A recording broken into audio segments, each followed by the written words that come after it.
This is not breaking news. This is not a scandal. This is not about one person.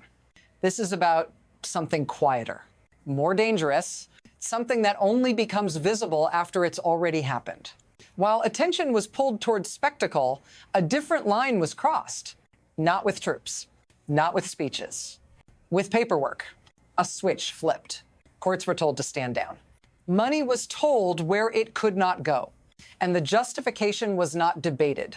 It was declared, you were not asked, you were not warned, and if you blinked, you missed the moment when an emergency was defined in a way that had nothing to do with safety. This is the part most people never see, because it doesn't look like power. It looks like administration. If you stay with me, you'll see why that distinction matters. Because once this mechanism activates, it does not stop with one country, and it does not stop with oil. This is the entry point, and what comes next is never explained out loud. What actually runs this system is not elections, not speeches, not even policy. It's continuity, a set of rules that stay in place regardless of who's in office, a framework designed to keep certain flows uninterrupted. Capital, energy, legal authority. When that framework is threatened, the response is automatic, not emotional, procedural. Emergency language appears. Exceptions are carved out. Normal safeguards pause themselves. This is where people get confused. They look for villains. They look for personalities. But this system doesn't need belief. It only needs compliance. The most important decisions don't announce themselves. They arrive pre-approved, stamped, filed. And once they're in place, everything else reorganizes around them. Courts adapt, markets adjust, narratives catch up later. This isn't about ideology. It's about control over outcomes. Because if you can decide which rules apply and when, you don't need to win arguments. You only need to move first. And something has already moved. There was a time when this kind of move would have been unthinkable. Slow, contested, debated in public. That's the part people remember. What they forget is how gradually that expectation disappeared. Little by little, emergencies became reusable. Temporary powers learned how to linger. Exceptions stopped expiring. Before, courts were the final stop. Now, they are a variable. Before, creditors enforced contracts. Now, enforcement depends on alignment. Nothing snapped. Nothing collapsed. It just shifted. Each time it happened, it was framed as unique. Special circumstances, extraordinary moments. And because it never arrived all at once, it never triggered alarm. This is how normalization works. Not by force, by repetition. You are told this is rare. You are told it's necessary. You are told it won't be used again until it is. And by the time anyone notices the pattern is already operational, quietly, legally. What you're seeing now didn't start recently. You're just seeing it clearly for the first time, and clarity always comes late. Here's where the abstraction breaks, because this shift didn't stay theoretical. A single order was signed, short, technical, easy to miss, and with it, something extraordinary happened. Legal claims already won, already ruled on, were frozen in place, not delayed, not appealed, stopped. Courts were told they could not act. Creditors were told they could not collect. Money already sitting inside the system was suddenly untouchable. Not because it was stolen, not because it was disputed, but because touching it would interfere with what was coming next. That's the key detail. This wasn't about the past. It was about clearing space for the future. If you're thinking, that sounds extreme, you're right. If you're thinking, that sounds temporary, that's the assumption this system relies on. Stay with me here.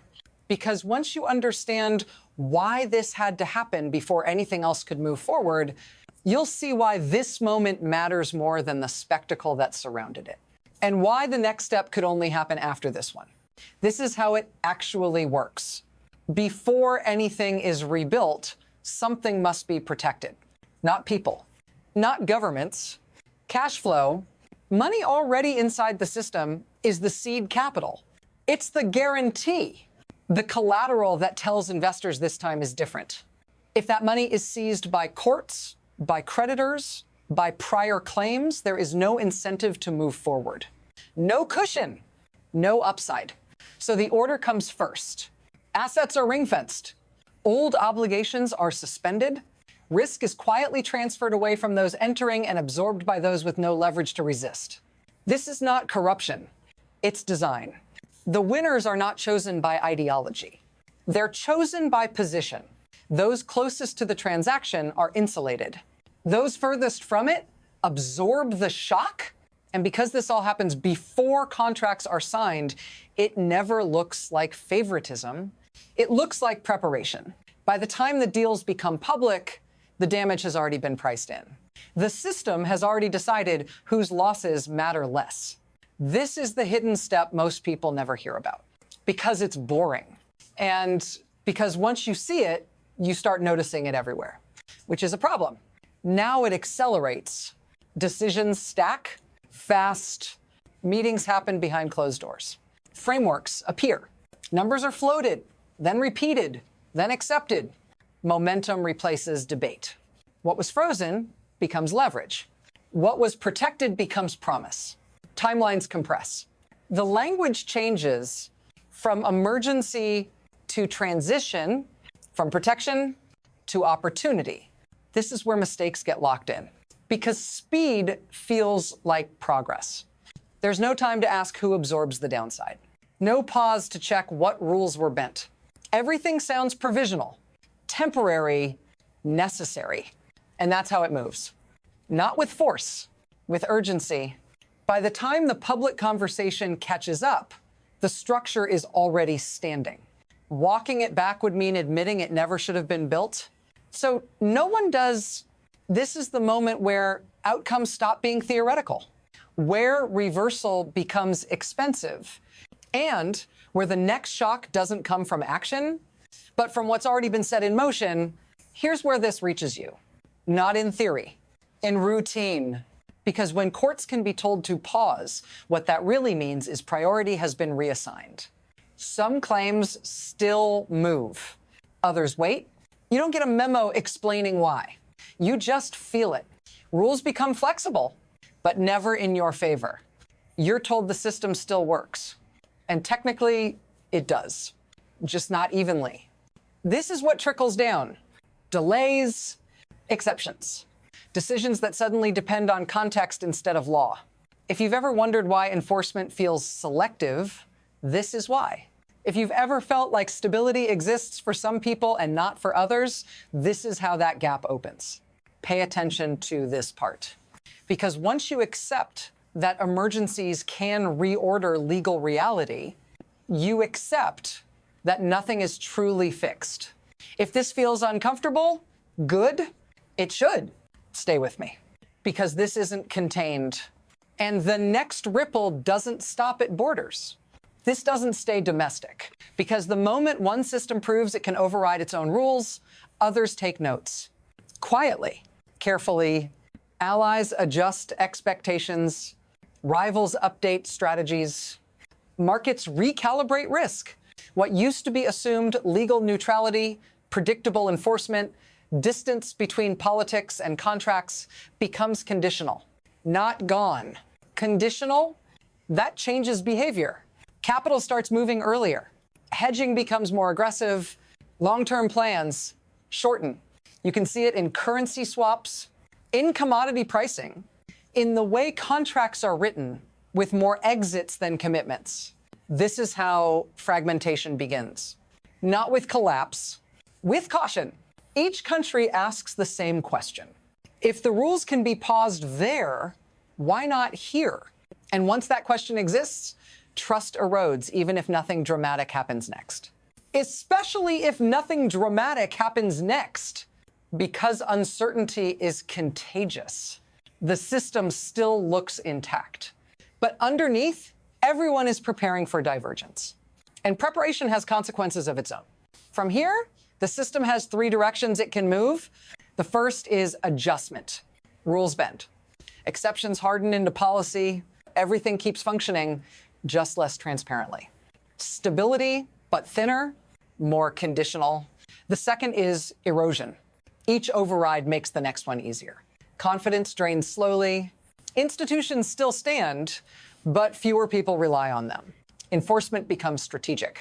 Predictability becomes a memory. Then there is rupture. Not sudden, not cinematic. A moment where too many actors decide at once that the guarantees no longer guarantee anything. Capital pulls back. Allies hedge against allies. Emergency powers stop feeling exceptional. The system doesn't collapse. It fractures. None of these paths announce themselves.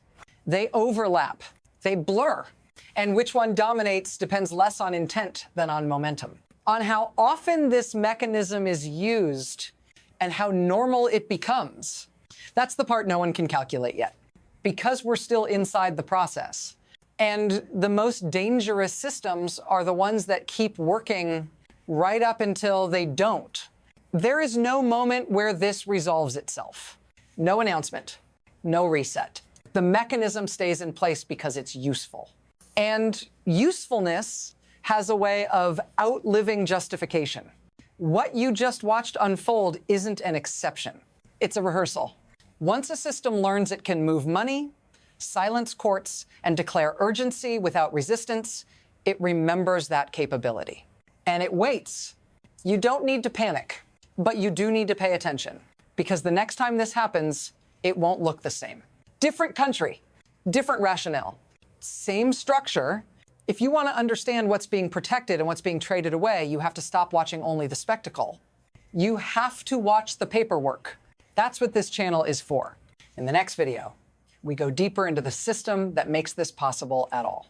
The financial architecture that turns resources into leverage and leverage into obedience. If you're still here, subscribe. Not because this is comforting, because it's necessary. Nothing about this ends cleanly. It just continues, and now you know what to look for before it's explained after.